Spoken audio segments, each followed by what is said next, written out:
warahmatullahi wabarakatuh. Pada kesempatan kali ini kita lagi di Pantai Jepu-Jepu bersama pemilik akun channel Mr. PW. Nah, hari ini kita akan ngulik siapa sebenarnya pemilik akun channel ini, lalu mungkin namanya juga siapa. Channel ini sebenarnya banyak membahas konten-konten yang campur sari lah, campuran dari ada bahas akhir-akhir ini tentang bekicot. Lalu ada juga tentang bahas kambing dan sebagainya. Tapi daripada kita penasaran, mungkin kita lanjut langsung berkenalan dengan salah satu pemilik ya. Bukan salah satu, tapi satu-satunya pemilik channel ini, yaitu Mr. PW. Oke. Baik, Assalamualaikum warahmatullahi wabarakatuh. Saya pemilik channel Mr. PW ya. Nama asli saya sebenarnya adalah Patrewin Windian, cuma disingkat jadi Mr. PW gitu. Kemudian memang di channel saya dikatakan Mas Jerry tadi ya, kita sempat campur. Kenapa sih channelnya nggak konsisten? Rata-rata kan banyak konsisten ya kalau untuk youtuber sekarang tuh. Oh, dia membuat review tentang bagaimana menjadi youtuber pemula. Kemudian ada yang misal konsisten, mancing dan gadget dan sebagainya. Kalau saya ngambil temanya kenapa campur? Karena saya mengaplikasikan apa yang selama ini saya jalani, saya alami dari keseharian, kehidupan saya ya. Hobi lah, kegiatan-kegiatan saya aja. Kenapa kalau yang fokus itu ya, mungkin channelnya hanya untuk hiburan gitu ya. Kalau ini kan edukasinya banyak. Kalau di YouTube itu biasanya mencari ya, dia di CEO-nya, jadi muncul semua macam-macam orang. Kegiatan tadi tidak satu aja, jadi channelnya banyak lah. Nah, itu perkenalan langsung dari pemilik channel Mr. PW. Dan berikutnya kita pengen tahu sih, selain nama, kita juga harus tahu latar belakangnya pemilik channel inilah. Karena kalau kita lihat dari pakaian yang dikenakan hari ini ya ada pernak-pernik pramukanya lah ya. Jadi kita akan lebih jelas membahas tentang kegiatan, karena di awal tadi tentang pembahasan kegiatannya Mr. PW yang masuk ke dalam ranah YouTube ya, channel YouTube. Tapi kita pengen tahu sebenarnya Mr. PW ini apa sih pekerjaannya dulu? Oh, oke. Karena di akun itu ada tentang truk-truk itu. Oh ya, ada channel itu, channel apa ya? Video-video lama saya unggah. Memang pekerjaan saya sekarang ini saya di dunia pertambangan ya, pertambangan batu bara, letaknya di Kabupaten Kutai Timur ya. Saya menjabat atau bekerja di bidang departemen MOD, Mining Operation Division ya. Kemudian saya kerjanya shift ya, 3 pagi, 3 siang, 3 off. Nah itu. Nah, jadi buat teman-teman yang belum tahu dunia pertambangan, kita akan bahas dunia pertambangan secara langsung dengan orang tambang. Oke. Ya. Baik. Nah, selain kerja di tambang, Mas, apa kegiatan sehari-harinya sebenarnya? Apa memang setiap kegiatan Mas ambil videonya, gambarnya, terus dimasukkan ke dalam YouTube atau gimana sih? Tidak juga ya. Kalau kegiatan sih banyak ya, namanya kita hidup ya. Saya sering aktif di organisasi juga ya.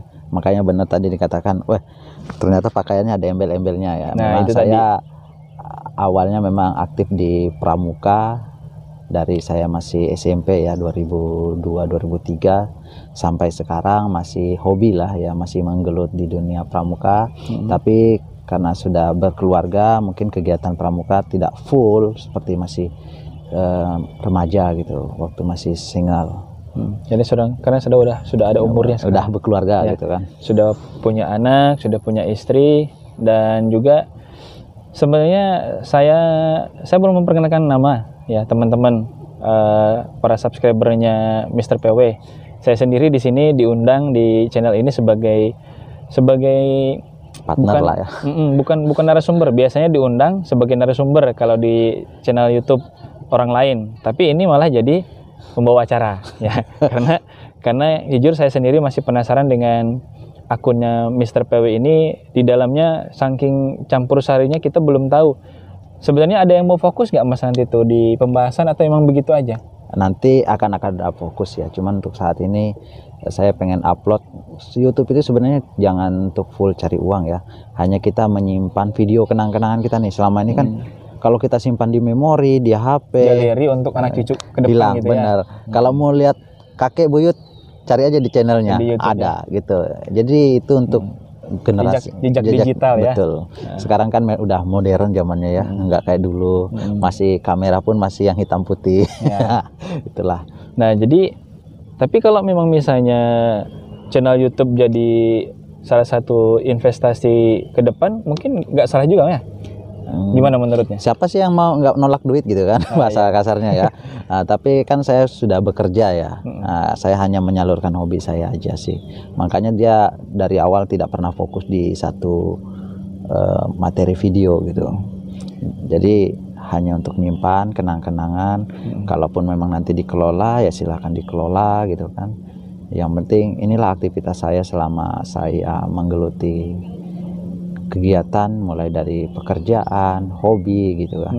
Itu aja sih. Nah, ngomongin soal tadi pakaian yang apa? Berlabel ya, tunas kelapa. Ya, tunas kelapa. Dan juga organisasi yang pernah diikutinnya itu di Pramuka. Saya tuh pengen tahu juga sih Mas. Ya kita ngobrol-ngobrol santai lah ya. Kira-kira Pramuka dulu sama sekarang ada bedanya nggak sih? Semua ada plus minus ya. Ada plus minus. Plus minus. Kalau kurang itu kita nggak usah cari kekurangan kalau di organisasi karena kita masih sama-sama di Pramuka ya. Harusnya saling support. Plus minus ya. Kalau dari saya di 2002-2003 Pramuka itu kan mungkin satu ya agenda kegiatan dulu jelas. Tiap tahun itu masing-masing sekolah pun punya agenda masing-masing. Jadi kita tiap tahun tuh diundang se-Godep masing-masing. Misal SMP 1 punya kegiatan, dia akan ngundang Godep SMP 2. Nanti SMP 2 juga gantian dia, bulan depan dia bikin kegiatan nih.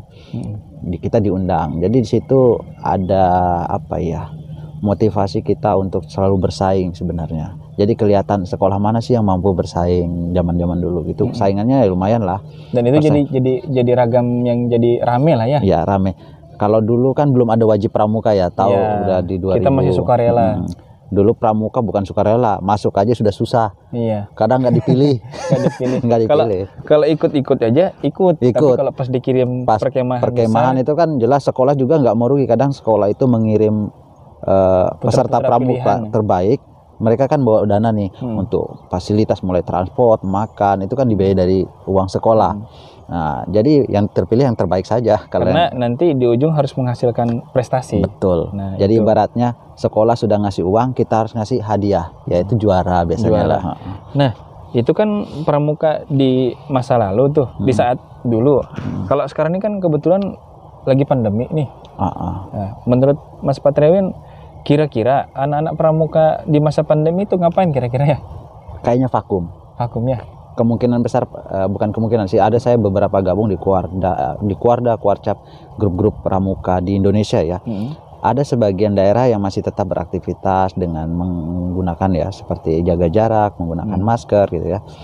Saya sudah lihat dari teman-teman seluruh Indonesia, saya gabung juga. Nah, di situ ada yang punya kegiatan tapi lebih banyak di sebelum pandemik kan. Mungkin lebih virtual sekarang. Iya, karena virtual pun agak jarang. Ada beberapa pelatihan pun ya seperti KMD kemarin saya dapat informasi di Kutai Timur dia virtual. Nah, gitu. Nah, jadi pramuka di masa pandemik itu memang susah-susah gampang ya. Benar. Kita tidak aktif, anak bangsa mungkin ketinggalan. Tapi nah ini satu lagi buat rekan-rekan. Nah, channelnya Mas Jerry ini juga pramuka ya, tapi lebih fokus dia untuk materi. Nah sebenarnya kalau mau teman-teman pramuka di masa pandemik itu, kalau dia motivasi dan semangat pramukanya tinggi, pengen belajar, bisa buka di YouTube juga di channelnya Mas Jerry ya. Dia di situ fokus di pramuka ya.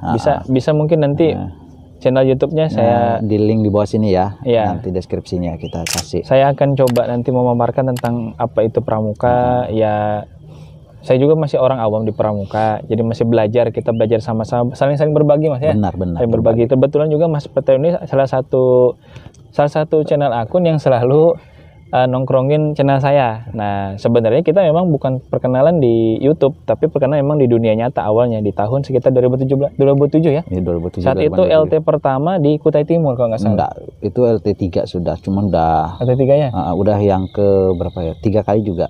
3 kali. Jadi itu pertemuan kami pertama kali di 2007. Iya, jadi hal yang historis sebenarnya bagi kami. sudah berkeluarga, bekerja beda jauh tempat, jadi akan harus menentukan tempat. Kebetulan Mas Patrion ini aktifnya di Sangatta dan saya aktifnya di Sangkulirang. Beliau itu aktifnya di tingkat kabupaten dan saya lebih di kecamatan. Tapi ada hal yang fakta menarik ini. Fakta menarik yang mungkin orang belum tahu, Mas.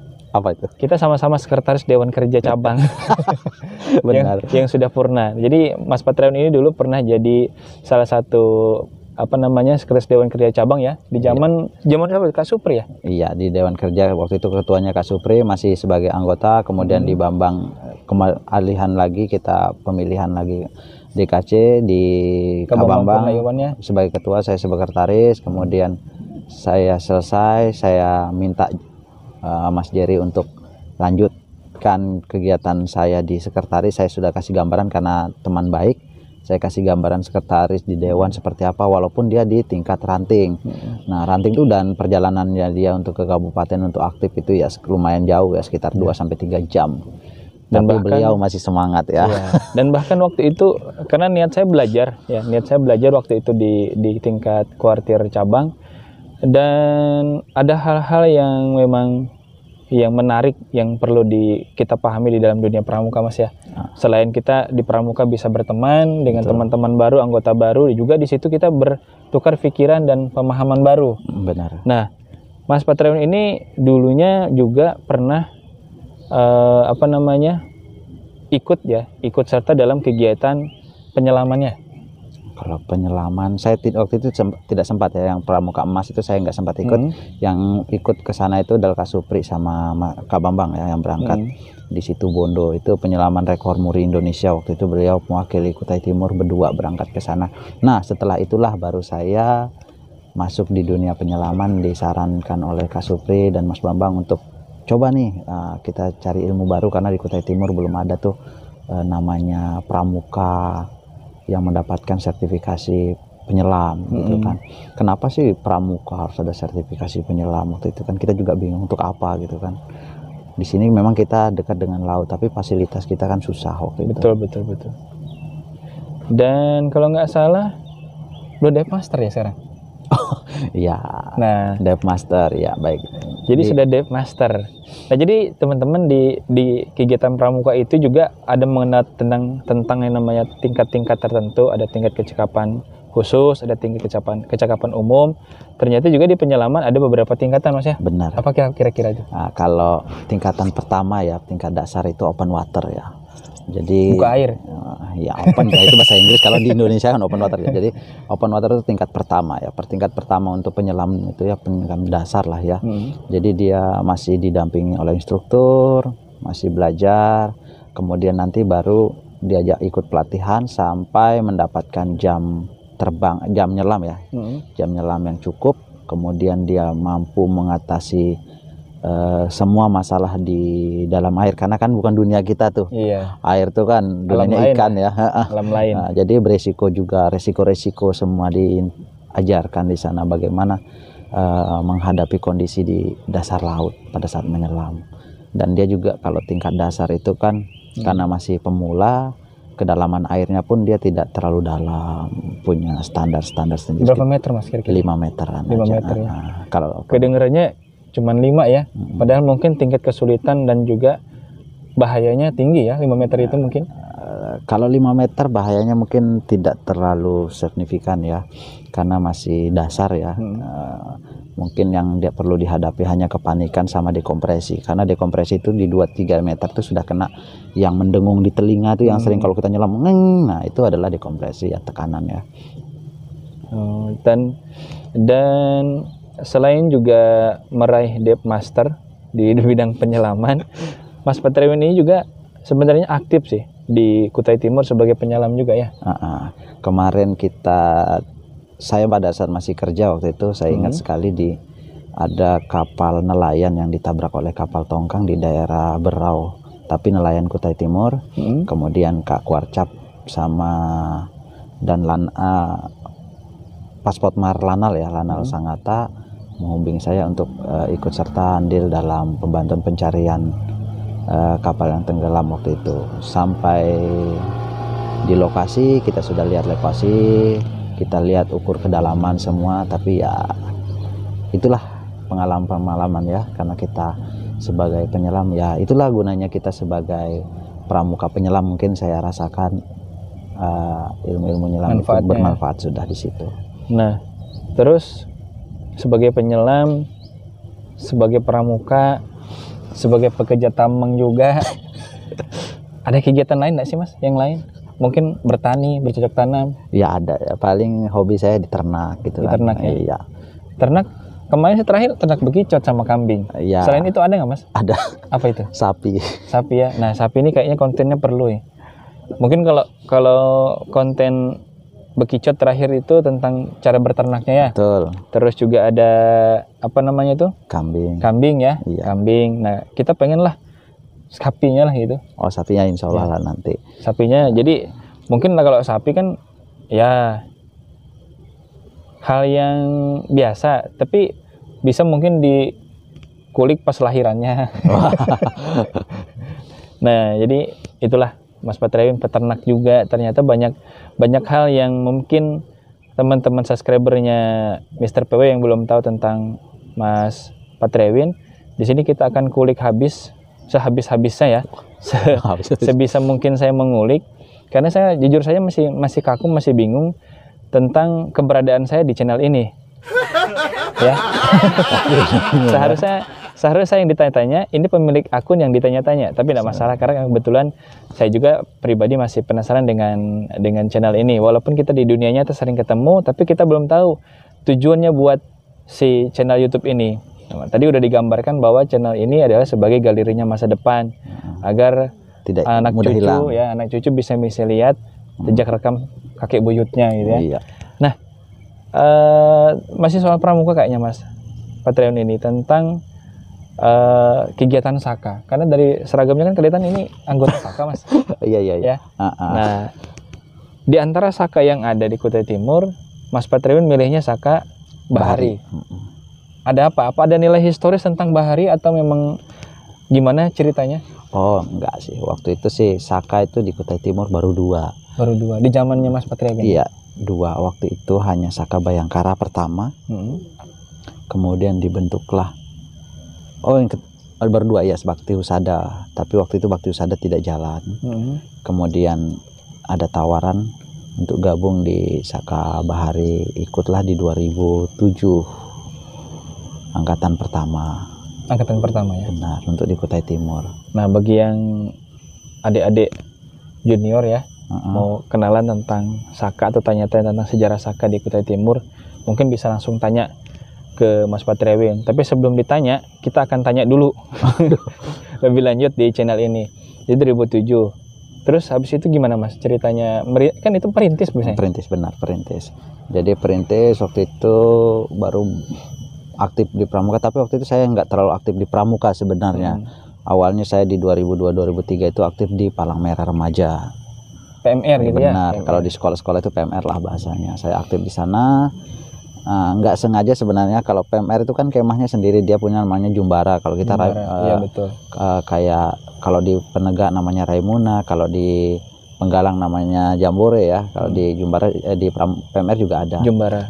Cuman pada saat itu saya masih ingat kali, saya dibawa sama kakak senior saya ke Asmir. Waktu itu anak pramukanya udah banyak banget nih. Wah, jago-jago lah pokoknya. Lah tiba-tiba saya dipanggil dari PMR, Patrewin bisa minta tolong. Siap Kak, apa Kak? Ini kita ada lomba P3K katanya nanti di sekolah ini.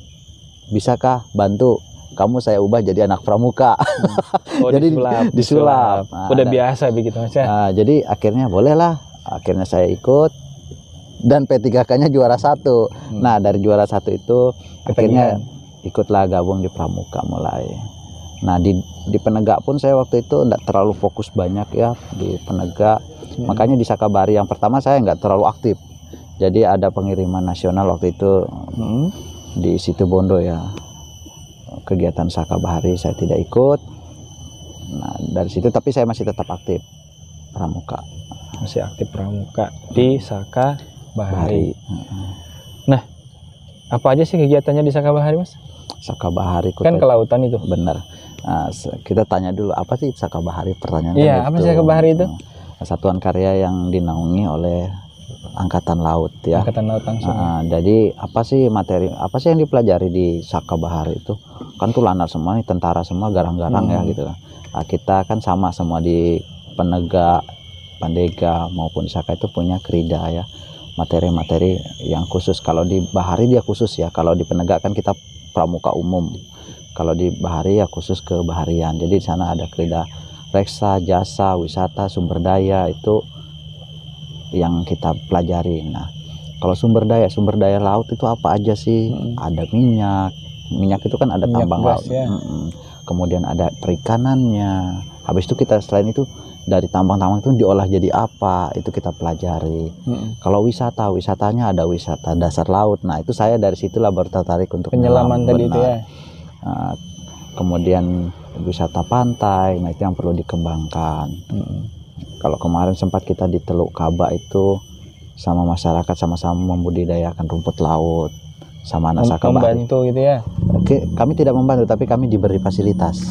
Jadi nanam sendiri gitu ya, punya Saka punya sendiri ya, gitu. Kita panen dan kita belajar juga sama masyarakat setempat. Nah, jadi Saka, kalau orang tidak memahami pramuka akan bingung dengan Saka, satuan karya. tapi juga tidak semua orang pramuka ikut di Saka, termasuk saya. Saya ini orang yang berkecimpung di dunia pramuka tapi hanya di Gudep. Nah, jadi kalau Gudep kan umum ya. Jadi pramuka. Saya itu banyak tahu tentang Saka dari Mas Patriwin dan juga teman-teman yang berkecimpung di kegiatan Saka. Nah, Saka itu sendiri ada perkemahannya, Mas? Ada, masing-masing punya kegiatan. Dan kalau untuk di masing-masing daerah kan dia akan bikin. Misal kalau kami kan dari Lanal Sangatta, Balikpapan, itu kan nanti kita pikir, kalau dulu kita punya BLC ya, Bahari, Lintas Cakrawala, kegiatan-kegiatan sendiri. Habis itu kalau di tingkat nasional kita ada pelayaran nasional, peran Saka, itu banyak sekali lah kegiatan-kegiatan. Jadi kalau teman-teman di Penegak, misal di rata-rata kan Saka itu adalah Penegak ya. Penegak. Nah, kalau di Gudep nggak dapat untuk kegiatan nasional, masuklah di Saka. Di Saka juga punya kegiatan nasional. Mungkin di Penegak, di Gudep itu yang dikirim satu teman ya. Kita siapa sih yang nggak pengen ikut kegiatan nasional ya? Nasional gitu. Gratis. Dan itu mungkin kadang-kadang jadi pencapaian yang paling prestisius kalau bisa kegiatan perkemahan nasional. Karena kita akan ketemu teman-teman pramuka seluruh Indonesia gitu kan. Nah, itu teman-teman tentang Mas Patriwin di dunia pramuka dan Sakanya. Sebenarnya masih banyak yang saya pengen tanyakan juga, dan keterkaitan Mas Patriwin ini dengan dunia pekerjaannya atau dunia tambangnya. Dari kapan sih Mas dunia tambangnya digeluti? Saya masuk di tambang itu 2011. 2011, sekarang udah 2021. Jadi udah 10 tahun. Ya, 10 tahun. Yang kalau orang bekerja selama 10 tahun di bidang tertentu akan jadi ahli. Iya. Menurut Mas Patriwin sudah ahli kan di bidang tersebut kira-kira? Belum. Kalau dunia pertambangan itu kan makin luas ya. Luas. Bahkan teknologi pun kita tetap gunakan yang terbaru gitu kan. Untuk menunjang fasilitas kerja. Ya, kita hanya mengikuti perintah atasan saja sih. Maunya seperti apa. Arahan kerjanya seperti apa gitu aja. Capek nggak sih Mas kerja tambang itu? Tidak ada kerja yang tidak capek ya, bahasanya. Tidur juga capek. Cuman manajemen resiko. Kalau saya di bidang mining ya, kita penggalian batu bara, karena kita mengoperasikan alat dump truck, beko, dozer, grader, itu kan yang kapasitasnya besar-besar semua. Kemudian tambah lagi di tambang itu resikonya sih, yang kalau saya sih mata ya. Ada apa dengan mata di tambang? Karena bukannya tambang itu lebih ke fisik gitu? Ya, fisik sih nggak ada masalah, karena kita kan bekerja di sebuah kabin alat itu yang diameternya mungkin 150 kali 170 diameternya. Besar ya? Cukup, tapi hanya sendiri di situ. Jadi? Ya, jenuhnya yang banyak, jadi tingkat kejenuhannya tinggi, kemudian ngantuk. Nah, jelas ngantuk. Nah, sementara kalau kita lagi bawa alat kan dilarang, bukan dilarang sih, kalau pada saat mengantuk silahkan lapor, nanti akan diberi tempat jam istirahat gitu.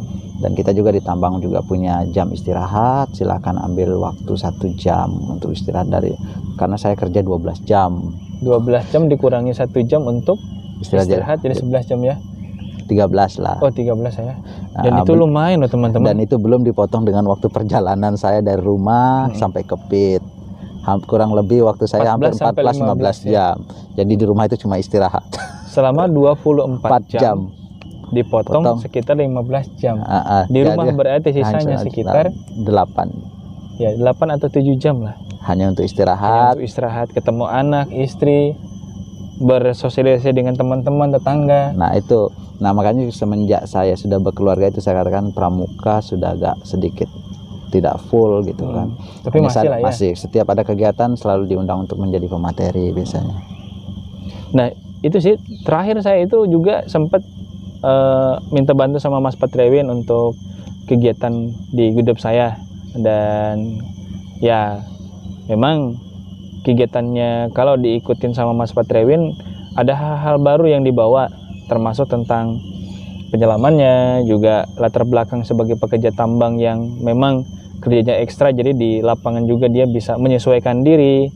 Dan yang terlebih lagi Mas Patrewin ini juga termasuk orang yang humble, jadi dengan siapapun bisa berkenalan, termasuk saya pribadi di tahun 2007 saya termasuk orang yang introvert ya, banyak diem.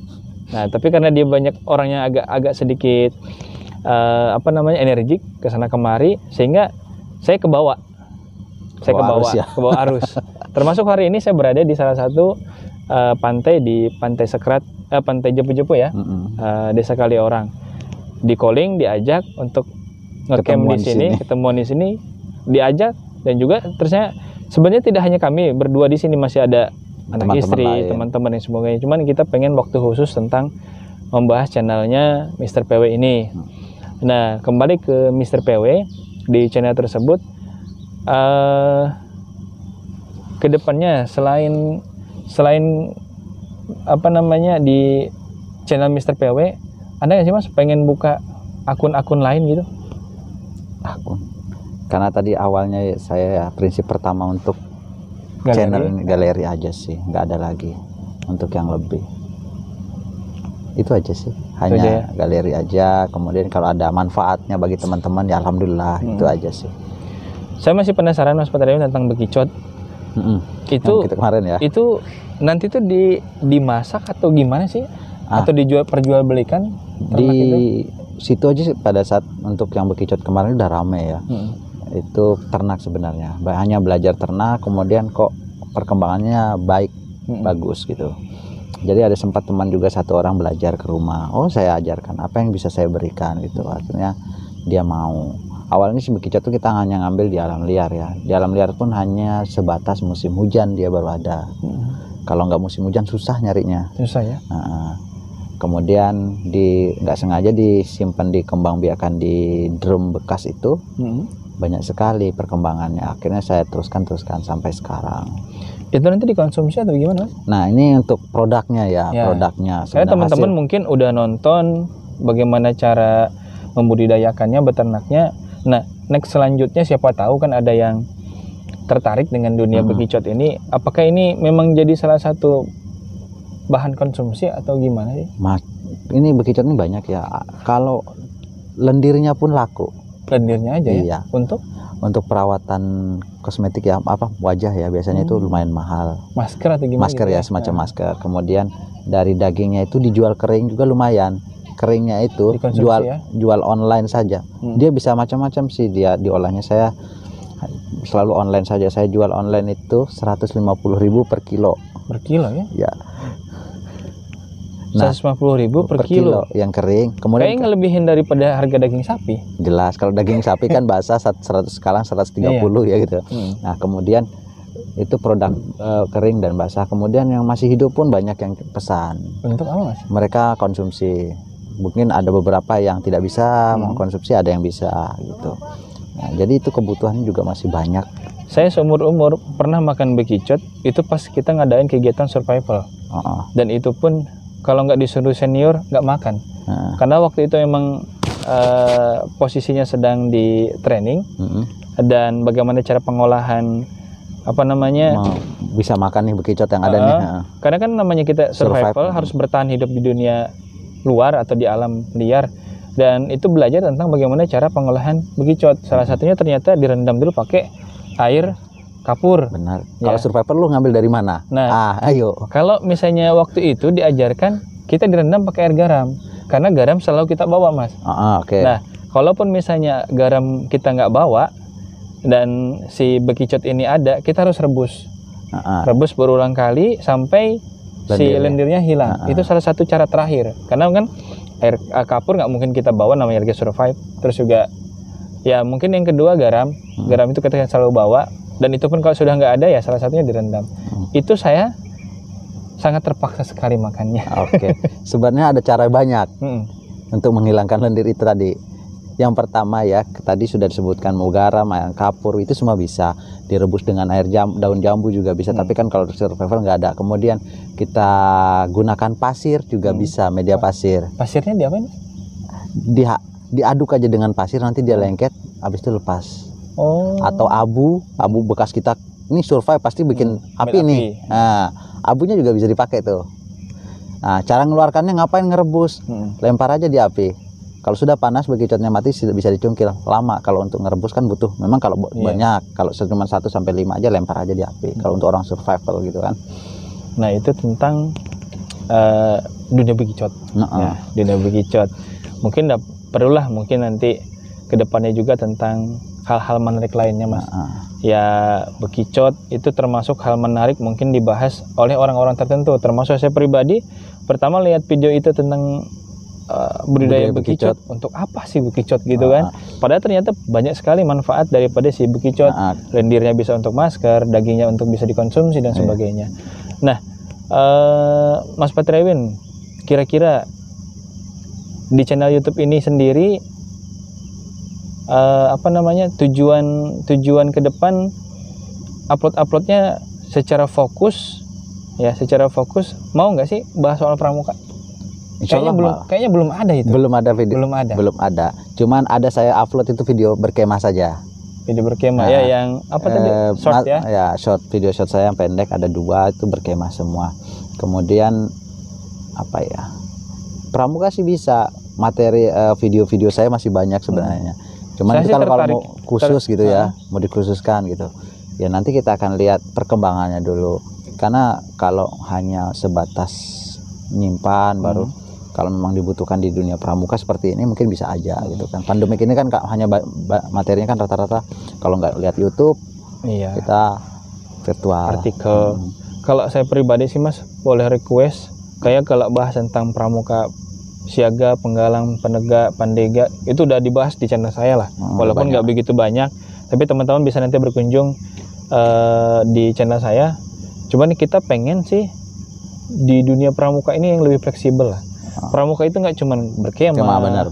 Nggak cuma tentang namanya masak di dunia di luar gitu ya. Kadang nasi setengah matang gitu ya kalau berkemah. Masih banyak di pramuka itu. Cobalah kita pengen di channel Mr. PW ini, karena tadi Mas Patrewin tentang menjelaskan tentang apa itu namanya open water atau tentang penyelaman penyelaman lah ya, fokus di penyelaman. Kan kalau bahasa diterjemahkan dengan biasa open water kan buka air gitu loh. Maksudnya ngapain gitu loh. Kan tadi udah jelasin sebenarnya, kita pengen lebih detail lagi. Siapa tahu teman-teman ada banyak yang pengen masuk ke dunia penyelaman. Karena kayaknya penyelaman di Kutai Timur itu di mana, kemudian daftarnya di mana, biayanya berapa. Benar. Oke, dan saya dengar juga ada sertifikat tersendiri ya. Kalau penyelaman memang harus punya lisensi. Ya. Kalau nggak ada sertifikat, kemudian ID card kita sebagai penyelam, apa buktinya kita sebagai penyelam? Betul. Nanti disuruh kalau saya ngaku saya penyelam, nyelam tutup hidung. Iya. Nah, terus kita juga pengen tahu di dunia penyelaman ini kan banyak tuh hal-hal yang mungkin di dunia kita di daratan ini yang udah kita lihat di daratan, tapi kita belum tahu di lautan itu ada apa bahayanya. Terus manfaat dari penyelaman itu sendiri mungkin bisa lebih dijelaskan di channel inilah kalau bisa di nanti di kedepannya. Baiklah, nanti kita akan buat Kemudian kita juga di Saka sudah lengkap ya alat penyelaman kita kami. Cuman waktu ya, karena saya sudah bekerja itu aja. Nanti kalau ada kesempatan saya akan buka video-video yang lama, akan saya buatkan video tentang dunia penyelaman ya. Yang jelas kemudian di mana sih saya bisa belajar menyelam, kemudian syaratnya apa gitu kan. Kemudian daerah mana aja yang ada buka nyelam, kursus menyelam itu. Terutama untuk anak-anak pramuka. Kita tahu ya teman-teman pramuka itu masih usia-usia remaja, biasanya haus tentang kegiatan. Kemudian pasti dia berpikir bahwa kendalanya uangnya nih, gua dapat dari mana gitu. Dan itu nggak murah. Iya, saya juga dulu pada saat pertama kali, wah, saya dapat uang dari mana untuk belajar ini. Nah, kebetulan waktu itu saya punya link di Jawa Timur, disarankan ke sana dengan administrasi sekian, lumayan membantu ya. Beda kalau dengan kita yang komersial tuh lumayan banget biayanya. Kemarin saya sempat mau melanjutkan 1 tingkat lagi itu instruktur, cuman ya waktunya kemudian biayanya juga udah nggak murah gitu. Jadi undur-undur dulu lah, nanti kalau saya sudah menjadi instruktur mungkin saya akan bisa membuat channel yang lebih banyak tentang dunia penyelaman, kemudian apa manfaat penyelaman. Kalau saya punya sertifikat nyelam bisa nggak dapat pekerjaan gitu. Betul. Nyelam itu juga bisa dapat pekerjaan ya, nanti asal ditekunin. Penyelaman jangan sampai di dasar aja, sampai di master jangan, kalau bisa lebih gitu. Di penyelaman itu ada pengelasan dasar laut, itu lumayan besar gajinya. Besar ya, pokoknya wow lah. Per jam atau per apa itu? Dia per sekali turun biasanya. Sekali turun. Dia punya waktu juga. Ada macam-macam sih pembayarannya. Yang jelas gajinya besar. Nah, ngelas dalam air. Apa yang jelas itu? Biasanya pipa-pipa Pertamina. Pipa-pipa Pertamina. Biasanya atau kebocoran kapal yang nggak bisa dibaiki di daratan. Jadi sambil nyelam ngelas, yang ada nyelam sambil minum air. Kemudian ada pembersihan karang kapal, itu menggunakan penyelaman juga. Banyak lah ya di dunia penyelaman itu. Tidak hanya sebagai, bahkan bisa dibuat jadi usaha nih. Usaha ya. Iya. Mungkin ke wisata tadi itu ya. Selain ke wisata, benar, sebenarnya wisata bisa, tapi utamakan kita punya lisensinya dulu nih, paling tidak di Dive Master sebagai pemandu wisata menyelam. Saya punya alat selam, saya penyelam, saya bawa dekat tempat tinggal saya dekat dengan laut yang indah, kenapa enggak gitu kan. Iya, betul. Nah, itu tadi bahasan ya, bilang orang Sunda mah ngecapruk gitu ya, kemana kemari. Tapi itulah jadi dari pramuka nyelam sampai ke ternak gitu ya. Ya sesuai dengan channelnya Mas Patrewin lah ya kan. Memang di situ campur sari, semua dibahas, semua dijadikan satu dalam satu channel. Tapi dalam semua apa yang ada dalam channelnya Mas Patrewin, dari semua video mana yang paling berkesan sih? Video semuanya berkesan, karena pengalaman saya semua. Yang paling lah Mas, yang paling berkesan. Belum saya upload. Iya. Berarti ada masih ya? Banyak. Masih ada. Nah, jadi buat teman-teman subscriber yang pengen terus tahu apa aja yang diupload ke depan oleh Mas Patrewin yang paling yang menarik, bisa mungkin pantengin terus di channel ini. Dan juga jangan lupa subscribe ya, like dan share, dan terutama nyalakan notifikasi loncengnya, biar nanti ada informasi atau video-video baru yang langsung masuk di notifikasi. Nah, mungkin kita masih ada 2 pertanyaan yang sebenarnya ini paling krusial. Tak kira udah selesai. Ya, yang paling penting, dan ini sebagai closing dari video ini. Apa itu? Katanya Mas Patrewin udah pernah naik ke Gunung Rinjani. Iya. Baik, kalau masalah itu mendaki ya, saya juga hobi karena dari pramuka ya, hobi itu mulai dari nyelam. Jadi hobi pramuka ini nggak cuma narik ya. Iya, menarik. Jadi tertarik lah. Jadi pramuka itu jangan bergambaran saya mau kemah kemudian saya lomba dapat teman baru. Wah, jangan sampai situ. Masih banyak manfaat-manfaatnya. Nah, kemudian kita membahas dunia pendakian, kemudian itu kan di tahun berapa sih Mas? Lupa saya, belum saya upload juga. Nah, itu nanti jadi salah satu video yang perlu ditunggu-tunggu itu. Jadi pendakian Rinjani itu merupakan gunung tertinggi kedua di Indonesia ya setelah Jayawijaya. Nah, kemudian Rinjani juga punya medan yang cukup bilang Ekstrim, kalau ya? ekstrim. Kalau untuk teman-teman pendaki pemula, kemudian yang hobi mendaki pasti sudah tahu ya, kalau kemarin kita menggunakan jalur Sembalun di Lombok itu, di pos sana treknya memang hampir rata-rata vertikal, kemudian ditambah dengan pasir dan berbatu. Jadi kita punya standar sendiri. Jadi teman-teman juga kalau mau menjadi seorang pendaki, jangan apa ya, jangan asal mendaki ya. Jadi seminggu sebelum saya mendaki itu ada yang Training meninggal. dulu ya? Enggak, Oh, di ada yang Rinjani itu ada meninggal 4 orang. Sehari sebelum mendaki? Seminggu sebelum mendaki. Iya. Apa nggak mental jadi down gitu ya? Enggak sih. Enggak ya? Karena saya sudah lama di pramuka gitu kan, Bang. Kan kalau misalnya kemudian biasanya udah lama juga mendaki gitu. Jadi setelah saya cek informasi meninggalnya 3 orang itu, standar ya. Kita kalau mau nyelam juga punya standar, kalau di kemah juga harus punya standar. Nah, mereka berkemah menggunakan sarung untuk sholat atau buat ronda tuh yang sering diselempang. Tendanya dari terpal. Itu akhirnya mereka terkena hipotermia. Hipotermia itu kedinginan. Jadi hipotermia itu daya tahan tubuh sudah tidak mampu menahan dingin. Kalau kita di puncak namanya hipoktermia, itu kurangnya oksigen. Nah, jadi itu jadi catatan penting ya. Benar, kalau sebelum mendaki kita harus gali dulu informasi mendaki. Jangan seakan-akan saya mentang-mentang anak pramuka nih saya kuat, enggak, jangan. Jadi informasi mulai dari jalur pendakiannya seperti apa, rutenya, kemudian tempat istirahatan, base campnya kita harus tahu dulu. Cari-cari tahu.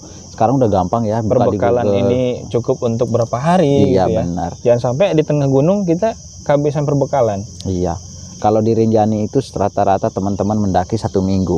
1 minggu. Nah, gimana caranya kita membawa tas, gabung ya, carrier kita dari tenda dan makan, tempat pakaian untuk 1 minggu. Nah, itu 1 minggu naik dan turun, Mas ya? 1 minggu tuh. 1 minggu. Nggak ada warung di atas. Nggak ada warung.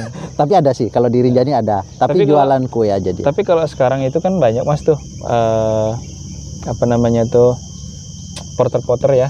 Porter ya. Porter-porter banyak sekarang. Tapi uang juga tuh. Iya. Kita kan kalau mau mendaki kan yang dipikir selain hobi. Kalau porter itu sekitar kena 500-800 per hari mereka di sana. Ya. Kalau di Rinjani. Dan kalau porter kan udah lengkap ya, dibantu makan, sudah fasilitas makan, kita hanya jalan bawa diri. Kalau nggak mau capek, kalau punya duit gitu. Kalau itu enggak, mungkin opsi lain lah, Mas ya. Opsi lain. Kalau kita memang nggak bisa untuk sendiri, bisa ajak porter. Nah, itu pertanyaan terakhir pertama tentang naik gunungnya Mas Patrewin ke Rinjani. Ini pertanyaan kedua. Sudah punya anak, sudah punya istri, sudah bekerja di tambang. Kita pengen tahu di masa lanjut, kan biasanya orang itu udah mempersiapkan diri untuk masa depan. Ya, di masa depan kira-kira Mas Patrewin ada ancang-ancang, apakah terus-terusan di tambang, ataukah anak sudah 2 ya? Anak 2. Apakah anak mau nambah, atau istri mungkin mau nambah? Atau gimana, Mas? Kedepannya, masa depan kedepannya sih ya, karena saya hobinya ini jalan ya. Kayaknya berat kalau untuk bertahan di tambang. Dengan waktu, dengan usia, kan saya dikejar nih. Ketika saya harus bekerja di tambang lagi, misal nambah 10 tahun lagi, usia makin tua. Kalau saya mau hobinya di pramuka begini, gimana nih? Walaupun ada cuti, itu pun tidak bisa mengakomodir ya. Karena kalau kita bekerja kita dikejar dengan usia. Kalau kita mau beraktivitas bersosial dengan orang banyak itu kemampuan kita di saat masih muda. Betul. Kalau sudah di atas 40, 45 ya? Itu sudah gampang lelah, mungkin fisik kita sudah kurang. Atlet aja di bawah 40 ya, 36 aja sudah mereka udah dipensiunkan. Jadi saya juga akan pensiun diri insya Allah. Nanti ya rencana nanti di usia 35 lah, setelahnya itu saya akan aktif di dunia pramuka, mungkin dunia peternakan saya gitu. Makanya saya sudah siapkan dari sekarang untuk masa 5 tahun yang akan datang. 5 tahun. Berarti sekitar tahun 2026 ya. Enggak, sekarang kan 2021, Oh, 2026. 2016, 2026. 2026. Nah, itu tadi pertanyaan-pertanyaan akhir untuk Mas Patrewin. Sekarang saya pengen Mas Patrewin menyapa teman-teman subscriber dan pesan-kesannya untuk sekaligus closing dari video ini. Oke, saya ucapkan terima kasih buat rekan-rekan semua para subscriber saya. Semoga video-video saya bermanfaat. Kalau ada silahkan diambil yang positifnya, kalau negatifnya silahkan dibuang yang negatifnya. Itu aja sih. Dan saya ucapkan terima kasih banyak untuk teman-teman yang sudah mensupport saya. Itu aja. Baik, itu tadi bincang-bincang ngalor ngidul ya, bincang-bincang putar sana putar sini ya, sesuai dengan isi channelnya Mas Patrewin, yaitu Mr. PW. Mudah-mudahan ada manfaatnya ya Mas Patrewin. Oke. Dan akhir kata, saya Jari Muhammad, Saya Patrewin Windian, mengucapkan terima kasih atas perhatiannya. Kami akhiri. Wassalamualaikum warahmatullahi wabarakatuh. Terima kasih.